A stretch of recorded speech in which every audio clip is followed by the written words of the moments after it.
Katie Thurston reveals her thoughts on what went down in last night's episode of The Bachelorette. Hey guys, welcome back to another Shared News from Home. We are so excited to talk all things Katie, but before we get into it, if you're new here, be sure to subscribe to our channel and ring the bell so you don't miss out on any future videos. As always, I'm your host, Fiona Zaring, joined by the wonderful Morgan Wright and Gianna Gravelisi. You guys, that was quite the second episode. We are getting some romance. We are getting some drama. Gianna, how are you feeling after week 2? Ooh, I mean, only week 2 and all of this is happening. I mean, my breath was taken away. I'm already overwhelmed. It's just been absolutely crazy. I mean, like we always say, expect the unexpected, and that's exactly what's happening already right off the bat. I can say so far I'm liking it more than Matt James' season. And that's all we really need to know, right? Yeah, Morgan, I have to say, I agree with you. I think Katie is killing it so far. And actually, she has been sharing her thoughts with fans. She's been live tweeting the episodes. And I think we really need to pay attention to these tweets because they probably share a little bit of insight as to what's to come. So let's get into what she revealed last night as the episode was. I want to start with the Cody and Aaron drama because that was absolutely wild, you guys. We learned last night that they know each other from home after a very tense mud wrestling match. Aaron told Katie that Cody was there to become famous, that he's malicious in nature, and basically he just made it very clear to her that he doesn't think she should trust him. Katie, of course, you know, being the no BS bachelorette we know and love, confronted Cody.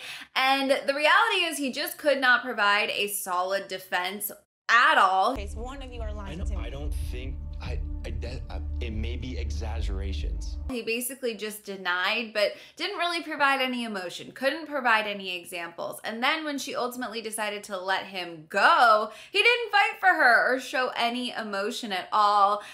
So while all of this was playing out on our TV screens, Katie took to her Twitter and shared, "Please take Sandy with you," along with this office gif. You guys, I think it is safe to say that Katie has no regrets. I mean, Morgan, what is your take on not only the drama, but Katie tweeting this during the show? Yeah, I mean, clearly no regrets. I mean, Cody's exit says everything you need to know about Cody's intentions there. If you really liked Katie, if you really saw a future with Katie, he would have given like maybe 1% effort to stick around a little bit. But I think the way that he left kind of tells pretty clearly that he wasn't really interested in getting engaged to Katie. And what I like about this feud, and I'm going to compare it to Brittany and Anna from Matt James's season, you know, the drama is essentially the same, right? You have two people from the same hometown. They're talking about each other. Matt's drama dragged on and on and on and on. Katie nipped it in the bud immediately. And I think, you know, she is no BS. And I like that in a bachelorette because she knows what she wants. She's there to find a husband. And we don't have to watch this drama just drag on and on and on. Yeah, I mean, Gianna, Katie told Cody that they had a lack of trust. And basically, I mean, she just felt like there's not enough time in this process to rebuild trust if it's gone this early on. What did you think of her decision to send him home? I mean, I was all for it. I totally respect her decision completely. Watching the drama unfold, though, had me so frustrated because neither Cody nor Aaron were saying exactly like what happened. All they kept saying was, "We know each other from home, and I just don't like the other one, and I don't like the other one." Like, I truly believe that something had to have happened between them, whether maybe it was a girl from back home that they were both dating or maybe like some other situation, because you know, like usually men, they fight and they get over it really quickly rather than girls that have that catty drama. But they had catty drama clearly. Like Aaron, he made it his goal to tell Katie right away that Cody was not a good person. And Cody's reaction, yeah, like we're saying, it was lifeless. It was just like, okay, yep, whatever he's saying, it's not true. Like, that's it. He didn't really fight for Katie, and Katie's not stupid. She saw right through it. And now she has trust in Aaron, but for me, I don't know. I still don't really trust Aaron that much because he's not saying what happened. But as we see more drama unfold, so I mean, all power to Katie. I love that she knows what she wants.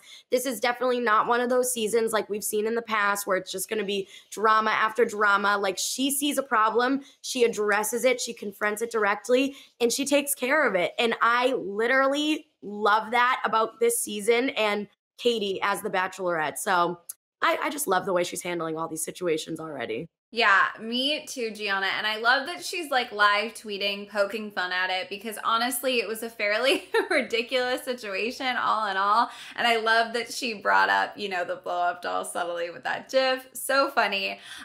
She also had some thoughts to share during her first ever group date. And you guys, that date was truly wild. She first tweeted that they need to release the extended version of Connor's song, which I think we all would absolutely love to see. Maybe it'll make the blooper reel. Maybe they'll give it to him to put on his Insta. I mean, that was pretty impressive of a performance, so I think we would all love to see that. She also tweeted, watching the puppet show with a me likey gif. Of course, you guys remember there were a lot of creative performances and the puppet show was definitely a unique one. Obviously, there were a lot of jokes made about her vibrator entrance from Matt James's season, and she did tweet, Alexa, play Irreplaceable by Beyonce with, of course, her vibrator in the photo there. She also retweeted an E! News tweet celebrating Mike's win as the greatest lover of all time. Obviously, that was a very difficult date for Mike, and he handled it with a lot of grace and ultimately came out on top as our winner, which was very impressive. But on a more serious note, she also shared a DM from someone who said they wish she didn't talk about sex so much and basically accused her of not being a good role model for young girls. And she responded by tweeting, I'm going to read this. She said, quote, "This is the best age to talk about sex. Sex isn't a taboo topic. It's normal and natural. Chances are your teenager will engage in sexual activities, so you might as well have an open conversation with them about it and offer a safe space for them to receive guidance and support." Now, I think you guys, listen, we've said this from the get-go, right? They are really branding her as the sex-positive bachelorette, and we knew that not everyone was going to be here for that message. I have to assume, you know, this isn't the first DM that Katie has received in this nature, but I'm curious what your thoughts are, you know, in the context of that wild date from last night's episode. Like, obviously, they really went there and celebrated sexuality in all sorts of different forms. But also, she ended up awarding the prize to Mike, our virgin, right? I think it just shows that her real message is being open and respectful to whatever your preferences are. And I have to say, I mean, between this tweet and what we watched last night, I'm just so impressed with Katie and her bravery. I feel like she's really sparking some positive conversation. I mean, Gianna, what is your take? I think that Katie's response to this DM, she put it in the most perfect words possible because it's not like Katie is going on The Bachelorette being like, hey, let's all act like, you know, porn stars and do all these raunchy things on camera. Like she's not even really talking about sex that much. Yeah, she did her vibrator thing on Matt's season. Yeah, the guys are doing sexual puns. We had the blow up doll, but it's not like she's there to just talk about sex. It is a part of her personality being sex positive, but I just don't see anything wrong with that because the reality of our society is that sex is, as she said, a natural act. It is accepted. So if you are going to suppress that, you're going to make it seem like something that's bad. And I don't think that that's the message that we should be giving to other people because it's really not a bad thing as long as she preaches it, you know, as a fun, safe activity. Then I don't see anything wrong with that because, again, it's not like she's saying, everyone go have sex right now, like all these little teenagers, go do your thing. Like, she's not being graphic in that way. She's just a woman. She supports other women, you know? It's like, I just, again, I have so much respect for her, and it really does show, as you said, Fiona, how brave she is. She's already handling criticism from the internet right off the bat. I'm sure there's going to be much more where that came from. And this is a hard topic to talk about. So I mean, again, the way that she said it is perfect. I couldn't have said it any better myself. And I completely agree with every word that she said in that statement. Yeah, so it's no surprise, really. Like, no one should be watching the season of The Bachelorette and saying, oh, I had no idea they were going to talk about vibrators and sex. Like, yes, Katie Thurston is The Bachelorette. That was her first on-screen moment with Matt James. You knew that she was very sex positive. Now, it's your choice whether or not you want to watch that, right? I mean, if you're not into it, that's totally fine. Sit out this season. It's not that big of a deal. And I also just don't like when people automatically assume that Katie Thurston is supposed to be the role model for your 12-year-old kid. You know what I mean? Like, it's not Katie's job to be your 12-year-old daughter's role model. Maybe the mother should be the role model. And, if you don't want your 13 to 17-year-old kid watching this season of The Bachelorette, then that's your call. But I don't think that Katie should have to tailor herself to kind of appeal to the masses when the reason she was chosen as the Bachelorette is because she is exactly who she is. So, I mean, those are my thoughts about it.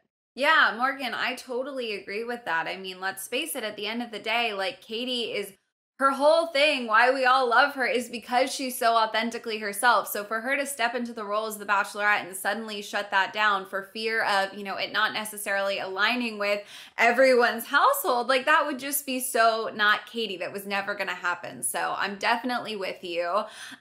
Speaking of Katie being so authentically herself, she also did have a mini, I don't even want to say wardrobe malfunction because that sounds so dramatic, while making out with Thomas. Katie's dress rose up just a little bit, they were moving around, her dress shifted positioning, and it revealed that she was wearing Spanx. And this is why I don't even want to call it a wardrobe malfunction, because I'm pretty sure like 9 out of 10 women these days are wearing Spanx under gowns like that because the product exists and it's awesome. So why wouldn't you, right?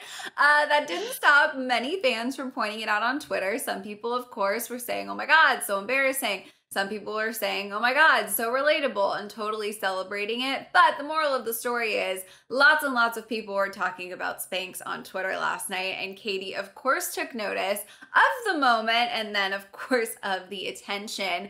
And she went ahead and tweeted, quote, I don't know why Spanx hasn't reached out to me yet. So I thought that was a very hilarious way of pointing out the fact that she was aware of the situation.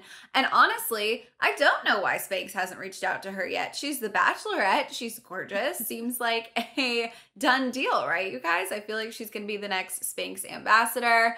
But getting back to how relatable she is, I feel like this is truly why we love Katie, because she can take everything with a grain of salt. She's not embarrassed by this, right? She called it out and she's making the best of the situation. And I hope that somebody watching at home who wears their Spanx now knows, all right, listen, I'm not alone. The Bachelorette does it too. I mean, this is why we love Katie. Morgan, what was your take on this tweet? Yeah, well, I definitely agree with you. By the end of this season, Katie will have a paid partnership with Spanx. Like, it is 100% happening. And I do feel like this season of The Bachelorette in general is going more for the relatable, down to earth vibes. And I really think you see that with Caitlyn and Tayshia too, because what have we been saying since last week, the season premiere, is that when you see the three of them together, it's like a mirror into our living rooms, right? We're sitting there with our girlfriends, drinking a glass of wine, having these conversations. So the whole season to me just feels very relatable. Like, I could be friends with everybody that's on my TV screen. Morgan, I love that you just said that, because Tayshia and Caitlyn and Katie really do remind me of me and my friends as well. So I love that this season is taking this more relatable approach, because as much as I love the Bachelor franchise, the thing that kind of made me cringe the most in the past was that these people kind of acted like robots. I really I think I can read people very well. And past leads, I think that they were hiding a lot. They were trying to impress others as well as the contestants. They weren't really being their full selves, but Katie is one of the few that actually have done that and are doing that right now. When it comes to the Spanx situation, I mean, I wear Spanx under my dress, and when I don't, I wish I did. I was out last weekend in a dress, and my dress was riding up, and I was like, wow, I really wish I had Spanx on right now. So, like, this is just hilarious to me. And I think throughout the season, we're going to get so many more relatable moments from her, whether she maybe like trips and falls or just like has a normal human moment, because again, we're watching a reality television show, but we have to remind ourselves that she was one of us. She was a normal person. Now she's in the spotlight and her life is changing. So I think that her normalcy and her relatability is just a reminder to all of us that she is real, and she really is a good role model because of that at the end of the day. Yeah, Gianna, I literally could not put it better. I totally agree. And I'm also like, that's a really good way to put it. I'm like looking forward to some of these more human moments that Katie, I don't think is going to shy away from. I think she's going to own them. And I do really think that it's going to make it a lot more enjoyable for all of us watching at home. I think this is what we're all really hoping to see from our Bachelorette. So it's very exciting to get it from Katie this season. Shifting gears a little bit here, Carl totally emerged as an early villain last night, or an early something. He certainly was stirring the pot. And Katie actually retweeted a clip of Heather McDonald, who of course came in and assisted her first group date, chatting with Nick Viall about Carl. And granted, they're not chatting about the drama. They are chatting about Carl's performance during that date, which even the clip we saw of it, you guys, I don't think it impressed a lot of people. The guys were certainly giving him a hard time, but Heather is going to share some insights as to what really went down during his performance. So let's check out this clip. This one guy, Carl. Was it as bad? He's the motivational speaker, right? This thing, and I am not kidding. Afterwards, I go, I think that went on for 15 minutes, and the producer said 18 and a half. I'm like, thank you, Tony Robbins, and no, I don't want to buy the condo. So you guys, like I said, Heather, of course, is kind of just, let's face it, making fun of his performance there. She's not talking about the drama, but based on what we saw last night from Carl, do find it a little unique that Katie took the time to retweet this clip in particular. Gianna, do you think that we can infer, maybe how Katie is really feeling about Carl right now at all from this tweet? What do you think? I don't think we can jump to conclusions just because there's nothing really like sarcastic or kind of like stabbing at him in this tweet, other than maybe like the eyeball emojis, like, oh, well, we're going to see what happens with Carl later on. But if I may say, don't like Carl at all. I didn't have good vibes from him from when we made videos way back in the day reviewing all 30 men. I was just like, he is a motivational speaker, but he sketches me out. And now we know why. I mean, his little time with Katie last night just was manipulation 101. He basically, whether he made it up or not, told her there's men in the house that aren't here for the right reasons, like even more than Cody. And she's like, give me an example. And he's like, I can't, just trust me. You can trust me. And then he's like, give me a hug. Like, it was just so weird and definitely, like I said, manipulative. I think that he is making it up just to try to gain her trust, but she, as we saw, can see right through people, and she will learn very soon that he is a villain and she can't trust him at all. So yeah, that's my thoughts on Carl. I really don't like him, and I can't wait to see him go home, hopefully next week.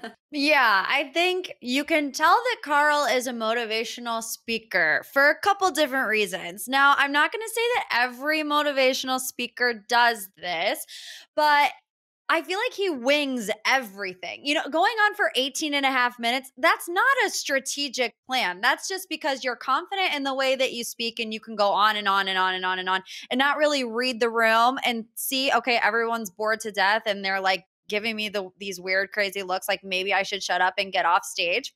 Also, I feel like you can tell that everything Carl does is for TV time. There's like no real normalcy to him. I feel like every time he opens his mouth, it's something to kind of make us raise our eyebrows because he wants to be on TV. Even his conversation with Katie, like you said, Gianna, very manipulative because he wants to stay longer and get more TV time. I don't know. Time will tell, but I'm with you, Gianna, and I hope that he is off our TV screens very soon. Yeah, and I mean, listen, we didn't get that rose ceremony last night, but we already heard from Katie a little bit of, suspicion that maybe Carl wasn't being 100% truthful with her last night. So it'll be very interesting to see what unfolds during that rose ceremony. Made even more interesting, you guys, by this next tweet from Katie, because fans are, of course, dying to know what happens, right? There were so many tweets from people like, oh my God, where is the rose ceremony? I can't believe I have to wait until next week. But Katie reminded everyone to be patient, and she tweeted saying, quote, "This next rose ceremony shouldn't be rushed. The wait will be worth it. Witness a shocking first." See you next Monday. So you guys, she's pulling a full Chris Harrison on us there with the witness a shocking first. I mean, really doing the dramatic Bachelor promo thing here. But I feel like she wouldn't be doing this if there really wasn't something new coming. I mean, Gianna, what do you think this could be? A shocking first during a rose ceremony. Any thoughts? I mean, I have so many thoughts, but like at the same time, I truly just don't know because it's so early. The fact that we're having this shocking first right off the bat, we didn't get the rose ceremony. So I can't even imagine how the next episode is even going to open up. Like, are they going to do a rose ceremony right in the morning, like after she takes this time to herself? Because as we saw the last episode, she was really upset. Like, she was hysterical. All the guys were fighting. So is it going to pick up from her coming back from crying and being like, you know what, actually, I don't even want a rose ceremony. I'm going to send Carl home, hopefully, or something along those lines. Or maybe I truly don't know. This show just like has my brain spinning in so many different directions. Okay, here's my guess, you guys. So we know that their season wrapped a week early. So that means Katie needs to be at some point ahead of schedule. So I think a shocking first, something we've never seen, is Katie have more roses than she wants to give out. So maybe she doesn't give out all the roses. Maybe she sees a group of guys that she knows she's not into this. And even though I have 3 roses left, I'm not going to give them out. That's my theory. Wow. Morgan, that is a really great If it's right, theory. you heard it here first, girls. You heard it here first. I am really into that because you're so right. I mean, at some point she's going to have to be ahead of schedule. And I've just been assuming that'll sort of fall into her sending people home the way she sent Cody home, not at rose ceremonies. But you're totally right. Maybe she's just going to be like, you know what? I have however many roses here and I don't need all of you to come back. So go home. Wow, wow, wow. Morgan, I think you're onto something. I love that. Certainly, I don't even know if I hope that it's true or not because it would be so shocking, but it's going to be really interesting to see what this shocking first is come next week, you guys. That is everything we have to share with you from Katie's Twitter for now. Of course, go give her a follow, you guys, because she's live tweeting these episodes and it is very entertaining. And before you do that, make sure you let us know down in the comments what you thought of this week's episode. And what you think that shocking twist is going to be next week. Do you agree with Morgan? Let us know in the comments. And if you're not already subscribed, make sure you do. Make sure you ring the bell because we will be keeping you updated on Katie's season 24/7 here on Shared News. As always, I am your host, Fiona Zaring, joined by the lovely Morgan Wright and Gianna Gravalisi. If you want to come say hi, check out our socials. They are on the screen right now. Thank you so much for watching, and we will see you next time. Bye.